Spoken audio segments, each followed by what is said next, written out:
Why is annexing Canada wrong? Come on, guys. Okay, I've joked too much about this. I feel like now it's becoming a serious situation and I can't joke about it anymore. Oh my God, I should have never joked about it to begin with. And now it's time to talk about Canada. Ladies and gentlemen, pour one out for everyone's favorite blackface enthusiast, Justin Trudeau. After nearly a decade of controlling the Commonwealth nation of Canada, Justin Trudeau's regime has come to a tumultuous end. Are you serious? Did you see what's going on with Twitch? What's going on with Twitch? What happened? No more top of the hour ad breaks? Yeah, no more. But you can still subscribe at the top of the hour or in the middle of the hour or whenever you choose to do so. Although I am not running top of the hour ad breaks, you can still subscribe if you would like to. For $6 or for free with a Twitch Prime. That's a two-parter that I'm not even going to be banning. Because for good old time's sake, he reminded me that it is the top of the hour. You can also get gifted a sub if you are lucky. This is a way to show your support to the broadcast. It comes out to basically, 0.5 cents an hour for the unlimited content. Step up to the microphone now. Let's listen in. Bon matin. Every morning I've woken up as Prime Minister. I've been inspired by the resilience, the generosity, and the determination of Canadians. It is the driving force of every single day I have the privilege of serving in this office. That is why, since 2015, I've fought for this country, for you, to strengthen and grow the middle class. Why we rallied to support each other through the pandemic, to advance reconciliation, to defend free trade on this continent, to stand strong with Ukraine and our democracy, and to fight climate change and get our economy ready for the future. We are at a critical moment in the world. You all know I'm a fighter. Every bone in my body has always told me to fight because I care deeply about Canadians, I care deeply about this country, and I will always be motivated by what is in the best interest of Canadians. And the fact is, despite best efforts to work through it, Parliament has been paralyzed for months after what has been the longest session of a minority parliament in Canadian history. That's why this morning I advised the Governor-General that we need a new session of Parliament. She has granted this request, and the House will now be prorogued until March 24th. Over the holidays, I've also had a chance to reflect and have had long talks with my family about our future. Throughout the course of my career, any success I have personally achieved has been because of their support and with their encouragement. So last night over dinner, I told my kids about the decision that I'm sharing with you today. I intend to resign as party leader, as Prime Minister, after the party selects its next leader through a robust, nationwide, competitive process. Last night, I asked the President of the Liberal Party to begin that process. This country deserves a real choice in the next election, and it has become clear to me that if I'm having to fight internal battles, I cannot be the best option in that election. A new Prime Minister and leader of the Liberal Party will carry its values and ideals into that next election. I'm excited to see the process unfold in the months ahead. We were elected for the third time in 2021 to strengthen the economy post-pandemic and advance Canada's interests in a complicated world. And that is exactly the job that I and we will continue to do for Canadians. Merci beaucoup, mes amis. Thank you, Prime Minister. We'll now go to questions, starting with Laurence Martin, Radio-Canada. Bonjour, Monsieur Trudeau. Vous vouliez le faire, ce combat contre Pierre Poilievre. Des batailles internes, il y en a dans votre parti depuis plusieurs mois déjà. Pourquoi est-ce que vous décidez d'abdiquer maintenant? Qu'est-ce qui vous a fait changer de... Why did you decide to resign now after all the squabbles in the party over the past months? I'm not somebody who recoils easily before such enormous challenges before the party and the country.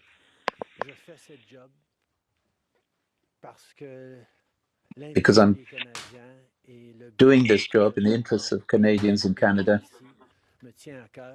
and to defend the democracy which I cherish.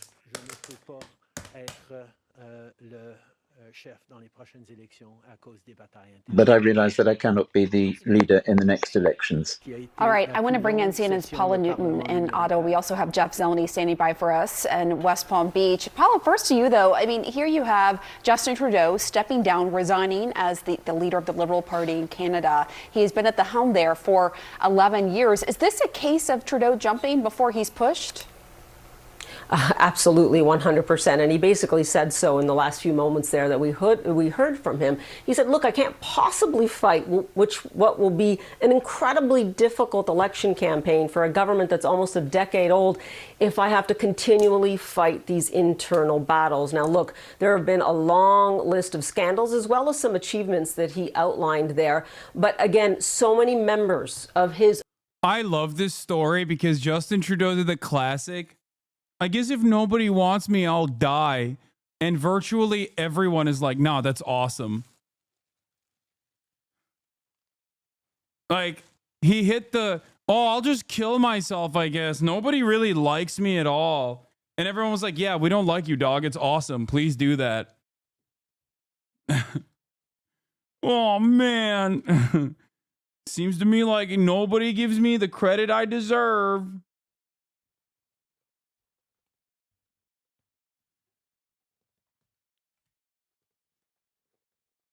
The first brown boy to get it poppin'. This is, I mean, it's just so, it's so bad, but also once again, another case of liberals, you know, and their incompetency paving the way for a ridiculous conservative administration to man the ship. That's why I always laugh at people being like, yo, you guys are accelerationists. It's like, no, dude. No, the acceleration is coming from inside the House. It is the liberals that consistently claim that there is nothing more that they can do that lead the way for absolutely awful individuals. Pierre Poilievre is the greatest example of this. Now, because it's Canadian politics, like, he still comes across as a relatively softer liberal, but you know, we'll get into it. Poilievre, whatever. Poilievre, Poilievre? I don't know how you Poilievre?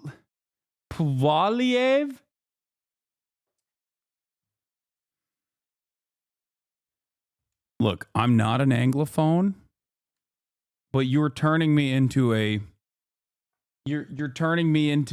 I'm about to say something that's going to upset a lot of the Quebecois, okay? Pee-pee. His name is Pee-pee.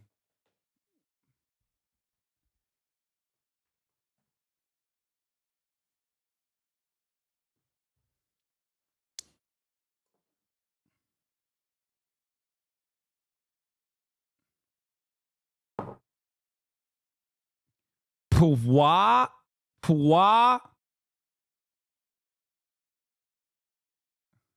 As a 3-time liberal voter, I was sick of his shit. He was like, Brandon, get out of the way. Really hope the MDP would take notes when the USA and go farther left. I also think Canada's still too racist to have a man wearing a turban be the PM.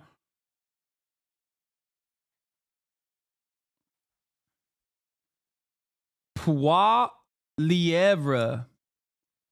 Polar here. Polar.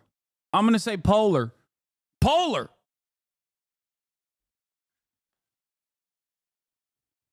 Paul Polar. What the hell is Pierre?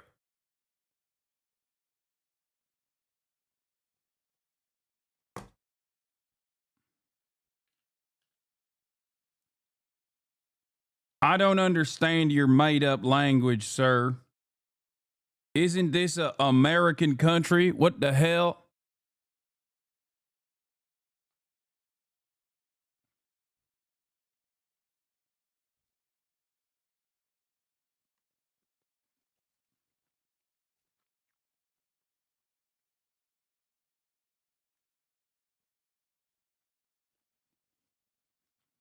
His own government coming to him and saying, we don't believe that you can beat Conservative Party leader Pierre Poilievre in the next election, an election that has to be held by the end of the year. And Pam, as I've been saying all morning, stop me when this sounds familiar.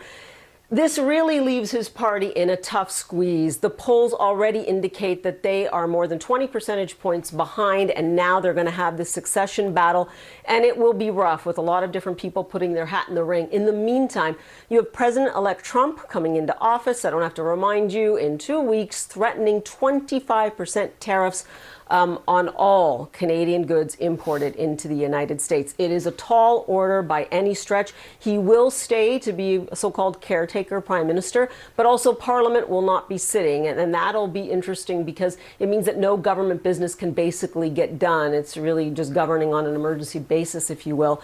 Again, a lot of moving parts here. I will add to all of this. Canada just assumed the G7 presidency at the beginning of 2025. G7 meeting supposed to happen in Alberta, Canada in June. A lot on the plate here. And the Prime Minister really putting a personal touch on this, saying that, look, I had a discussion with my 3 children at dinner last night, and that's when I made the decision, something we all know he did not want to do. Jeff, to bring you in on this, it wasn't that long ago. It was November 29th, where Trudeau met with Donald Trump at Mar-a-Lago. We have seen Trump belittle Trudeau, right? I mean, he posted on Truth Social that he was the governor of the great state of Canada. You know, they've had a tumultuous relationship over the years, and now you have Trudeau resigning as the leader of the Liberal Party in Canada. Certainly an extraordinary move, and one that was likely not on the mindset of the Prime Minister as he traveled down just in the weeks after the election. As you were saying, Pamela, that was a chance for Justin Trudeau to perhaps look for a lifeline from. I wasn't implying that Pierre Poilievre is a Quebecois. I was just saying that I'm going to piss off the Quebecois by making fun of francophones. Like French speakers. No, he's something so much worse. As far as I understand, he's something so much worse. While he is of French origin, he is from objectively the worst. He's from objectively the worst part of Canada, the most American part of Canada.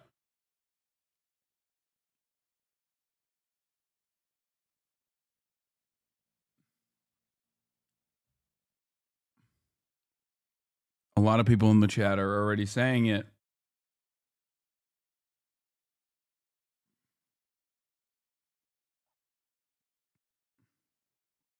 Alberta. Donald Trump didn't even need to take over Canada.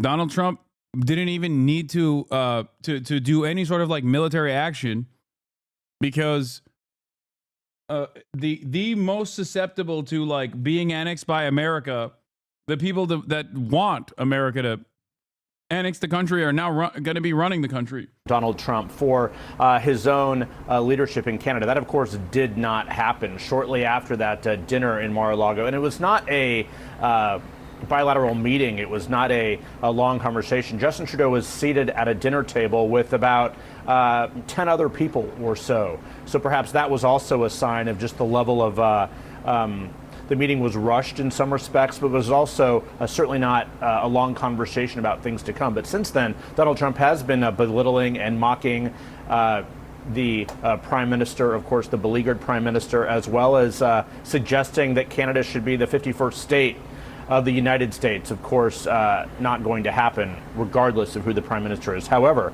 this does certainly raise questions for Donald Trump as well. Will he try and involve himself in the elections in Canada?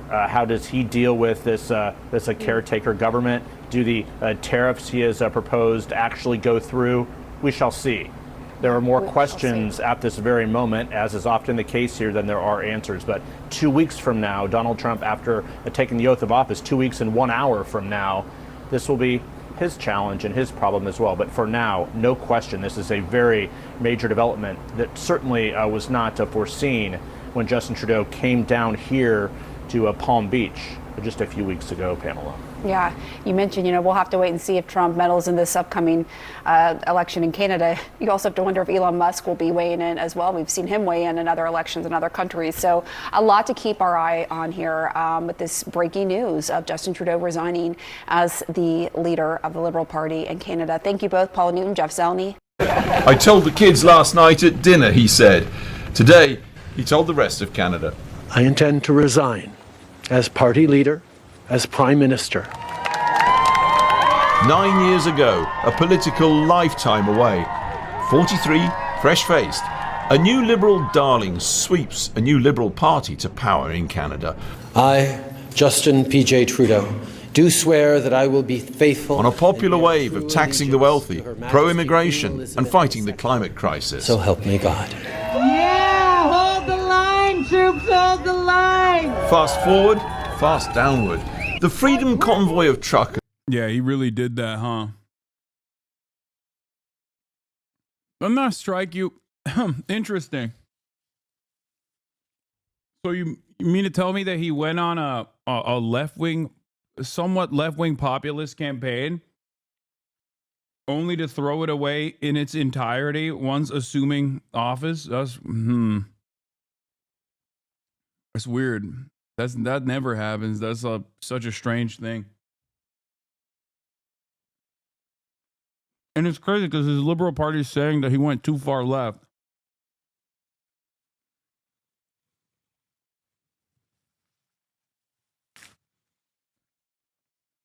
Blocking highways to the capital, Ottawa, and a host of other cities across the nation. On the face of it, a protest about COVID restrictions, but it grew to symbolise growing discontent over inflation, the housing crisis, and generally being fed up with the long-running ruling party. Sounds familiar?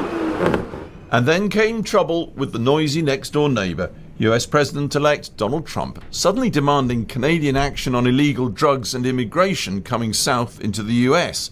Sorted, he said, or face 25% tariffs on American imports.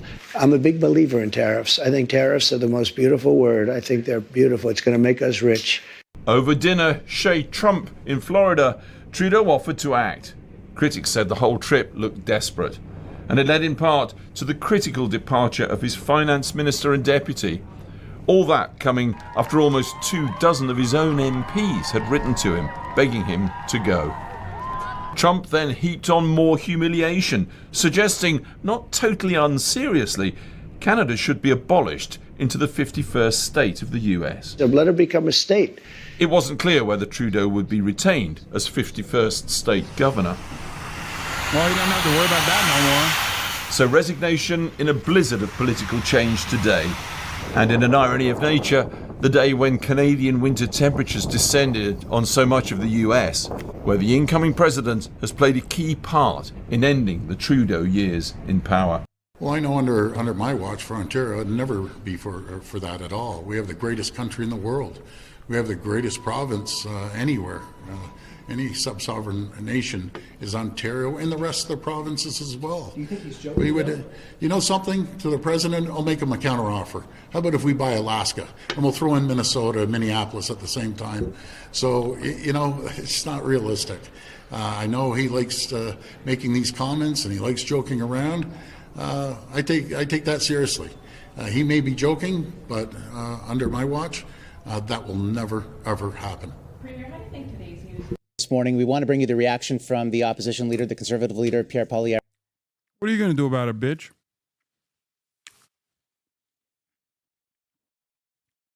No, but like, actually, what are you going to do? Like, why is annexing Canada wrong? Come on, guys. Okay, I've joked too much about this. I feel like now it's becoming a serious situation and I can't joke about it anymore. Oh my God, I should have never joked about it to begin with.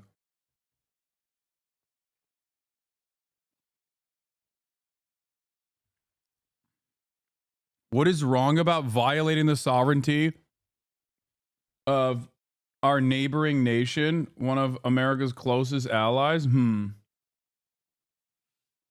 I don't know, man. Pretty much every part of that is wrong. It's immoral, it's illegal, it's completely unacceptable, and America has done it time and time again.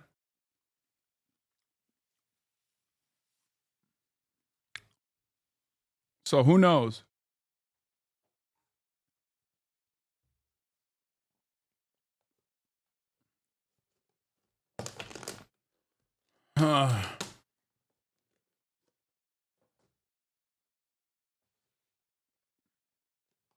Is this Donald Trump's like Hitler overtakes Austria moment? Is that what it is? Is that the historical parallel here? A nation state with enough of a captive population that is on board with such an action? Some serious similarities I foresee.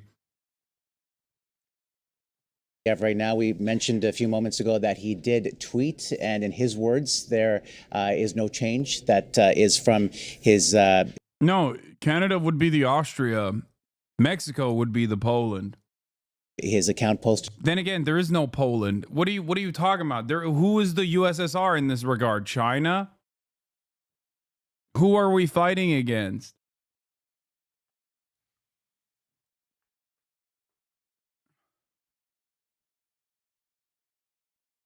Like who's on the opposing side here?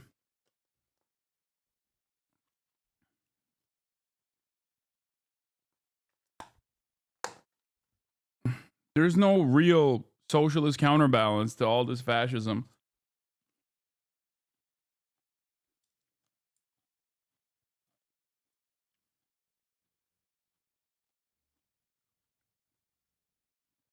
We're cooked. On X, there was also a video posted as part of that post. Let's play it now. Canadians desperate to turn the page on this dark chapter in our history might be relieved today that Justin Trudeau is finally leaving. But what has really changed? Every Liberal MP in power today and every potential Liberal leadership contender fighting for the top job helped Justin Trudeau break the country over the last 9 years. All Liberal politicians actively worked to pass into law the job-killing inflationary carbon tax, a tax that Carbon Tax Carney endorsed in his book. All supported a law quadrupling the tax over the next 5 years. All voted for or actively supported Trudeau's out-of-control spending, debt, and immigration. All passed Trudeau's housing policies that doubled the cost of homes. All Liberal politicians helped pass catch-and-release bail and house arrest for the most rampant reoffenders, policies that increased violent crime 50%, gun crime 116%, and hate crime by 250%. So given that Liberal MPs and leadership contenders unanimously supported everything Trudeau has done, why dump him now, right before an election? Have they had a change of heart? Is it because they feel guilty that they doubled housing costs, hiked taxes, unleashed crime, broke immigration, forced a quarter of the population into poverty? No. They continued supporting Trudeau when he did all of those things. No, their only objection is that he is no longer popular enough to win an election and keep them in power. They want to protect their pensions and paycheck by sweeping their hated leader under the rug months before an election to trick you and then do it all over again. Now, while leaderless Liberals focus on saving their jobs and fighting each other for power, the country spirals out of control, an out-of-control housing emergency, an out-of-control migrant crisis, an out-of-control $62 billion deficit, not to mention tariff threats from the United States. Oh, and another NDP Liberal carbon tax hike kicks in this April 1st. Everything's out of control. And now the government is out of control. This cannot go on. We need a carbon tax election now to choose between the NDP Liberal costly coalition that taxes your food, punishes your work, doubles your housing costs, and unleashes crime and drugs in your community, or common sense Conservatives who will axe the tax, build the homes, fix the budget, and stop the crime. Canadians can take back control of their lives and their country. Take back control of our border. Take back control of immigration. Take back control of spending, deficits, and inflation. Take back control of our streets by locking up criminals. New Alberta Premier Daniel Smith announces the province has signed a letter of intent and Enbridge to expand pipeline capacity in an effort to double Alberta's oil and gas production.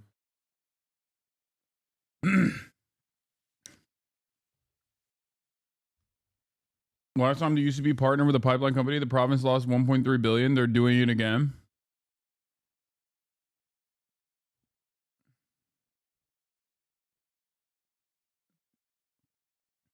This is, I think, part of the reason why there's no reason to invade Canada. You only invade countries that don't want to sell away their natural resources to private corporations. Why invade the country when they're playing ball with capital owners anyway? Like, that's part of the reason why I think it's kind of silly. The only reason why you would invade Canada or annex Canada is to take away what remains of their social safety nets, I guess. Which you know, is in the realm of some healthcare. But once again, I mean, the very same dude that we just listened to, crack smoker's own brother, has, from what I understand of Canadian politics, played a pretty significant role in undermining socialized medicine in his own province anyway. So they're doing it to themselves. It's not like you need foreign intervention of any sort, you know?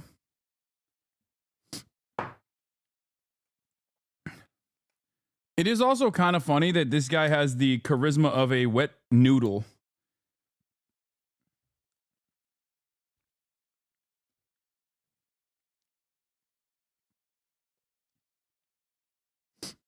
PP, I mean. I would never disrespect the Fords. The Fords do have a lot of charisma. They might not, or did. One of them died. But when they were both alive, they both were maybe a little too charismatic.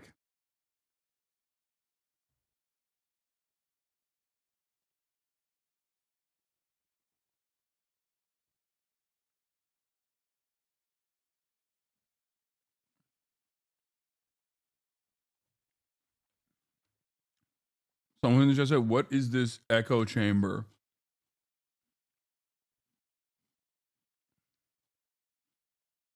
Criminals, banning drugs, treating addiction, and stopping gun smugglers. We'll cap spending, axe taxes, reward work, build homes, uphold family, stop crime, secure borders, rearm our forces, restore our freedom, and put Canada first. All with one mission: to bring home Canada's promise that every hardworking Canadian gets a powerful paycheck and pension that buys affordable food and homes on safe streets, where all are united for the country we know and love. Canada first, Canada last, Canada always. Let's bring it home. Justin Trudeau's a liberal. Canada always.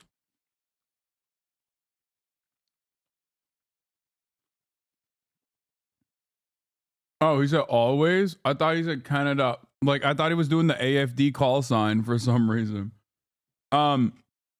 Let's do I will dive into the Jordan Peterson PP interview as well after this jug meat statement, because it is very informative. It is very instructive in understanding Mr. Peepee. The entire interview is basically just. The entire interview sounds like the dude who is supposed to be the opposition leader is indiscernible or indistinguishable from a YouTube wokeness ruined video games commentary guy. They even talk about protecting the First Amendment, which is not like, what do you mean? Canada doesn't have the same lack of free speech limitations. It is so insane. I think they sometimes forget what country that they're running for office in.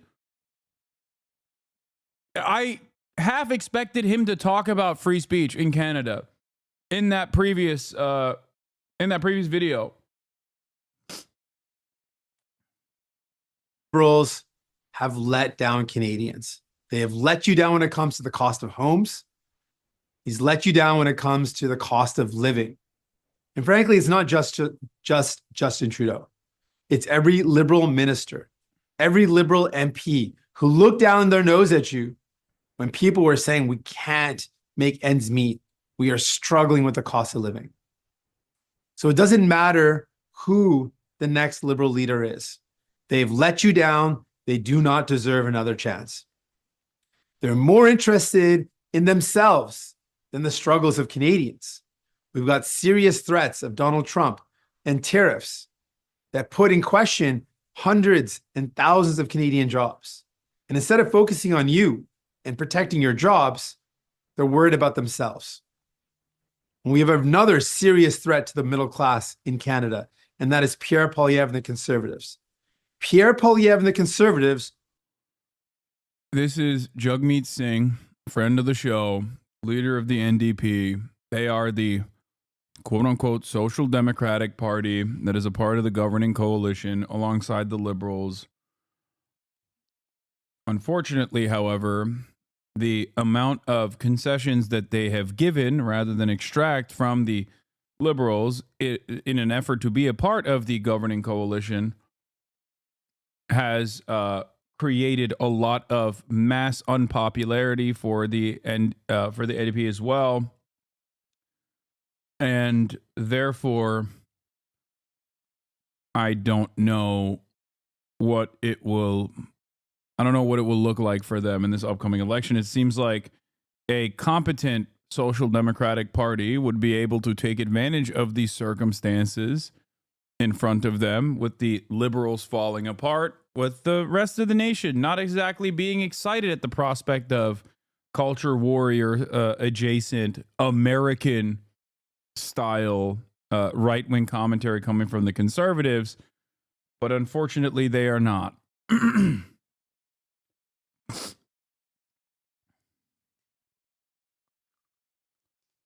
Of course, obviously I much prefer them over anybody else, but I'm just giving it to you how it is.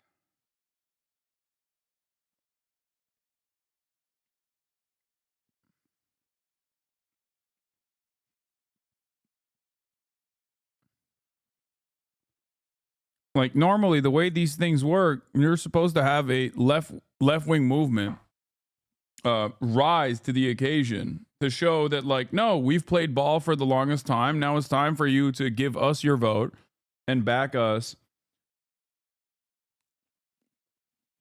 because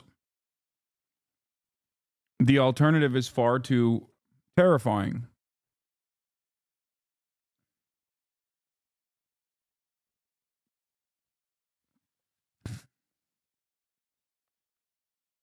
But I don't know. NDP propped up Lib minority government at the time because the party wasn't dead and could not afford an election.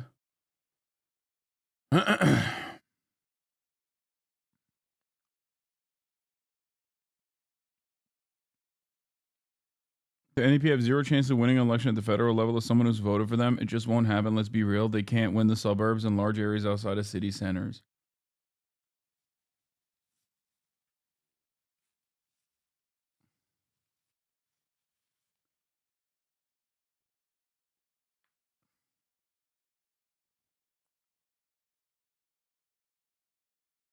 want to cut from the middle class to give to the rich CEO friends. They want to cut your pensions. They want to cut healthcare. They want to cut dental care, all to make the rich CEO buddies even richer. Under Pierre Poilievre, the Conservatives, they want to see CEOs get richer and richer and the middle class fall further behind. That's a serious fight in front of us. And I know what that fight's all about. I remember meeting seniors in our country who told me that they are living in pain because they can't fix their teeth. They can't get their teeth looked after. And to hear heartbreaking stories from these seniors. I remember one in particular who told me she's got to choose between eating and sleeping because if she eats at night, she's in so much pain she can't fall asleep. And if she wants to sleep that night, she has to skip a meal, not eat dinner, go to bed hungry. I promised those seniors that I would fight like hell to make sure they could actually get their teeth looked after. And the Liberals said no at every turn. We proposed solutions. We proposed ideas to get this done. They said no. Even when we convinced them to move forward with dental care, they said it would take a decade to put in place. We said, no, seniors need this now. We fought hard and we delivered it. So if Canadians give us a chance, give us the honor of leading this country, we're going to do exactly that. Fight for you. Fight greedy CEOs who are ripping you off when you buy your groceries. Fight to make sure you can actually afford a home. So if you are worried about the cuts of Pierre Poilievre, can't even begin to wrap my head around how my fellow countrymen find Pierre Poilievre charismatic. In the US, he would just be a nerdy policy wonk. Yeah, because it's Canada. He is the closest he is to being American, the cooler he is seen, the more charisma he has. And I feel like, at least in my time tracking Canadian politics, I feel like the conservative leadership is always just like an American guy or close to being an American Democrat. That's the guy. Like a conservative American Democratic Party guy will be the leader of the Conservative Party.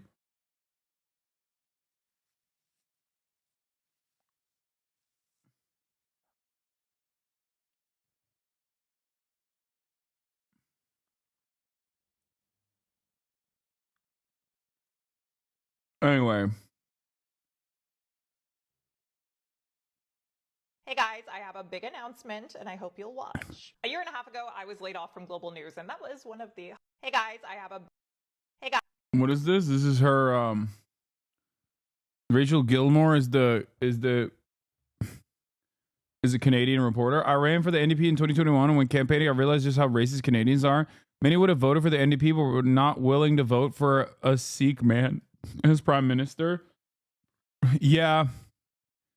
I think that I'm sure that's also like I'm sure there's also a part of the problem too. But I still think that like Jagmeet would be charismatic. He's latched on to the dental stuff, understandably so. The expansion of healthcare coverage to dental work is a solid idea. I think the number one problem in every Western liberal democracy right now is housing, though. That's it. Like, I will always be on board with people that want to expand the existing social safety nets.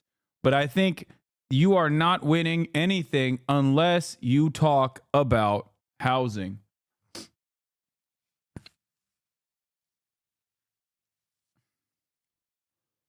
Canada is also a unique country because like they're even more pro-immigrant than America is. If America has had a sequence of different anti-immigrant sentiments expressed depending on the time frame, depending on who was coming in, Canada, I feel like, is a country that has had the opposite, where they're like, no, we love the migrants. This is like, that's the country. Except until now, until recently, it feels like Canada just turned around and are now on their fuck immigrants arc. Like, back in the day, it was like, yeah, okay, if you're First Nation, like, you suck, whatever. That's like classic, similar to America. But at least they were seemingly more pro-immigrant. Now you got first-generation immigrants shitting on incoming immigrants. And I think that is born out of the housing crisis. And that is also born out of the privatization initiatives implemented in different provinces, where you feel like your social safety nets and your your lived experiences are worsening year in and year out.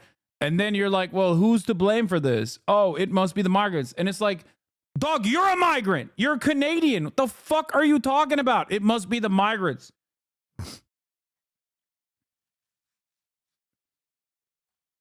It's extra stupid for Canadians to be like, yeah, it must be the migrants. It's like, who isn't? Conservatives. If you find it unacceptable, just simply wrong that the rich keep on getting richer and the middle class is falling further behind, stand with us. We are building a movement of working class people. We are fighting to win for you.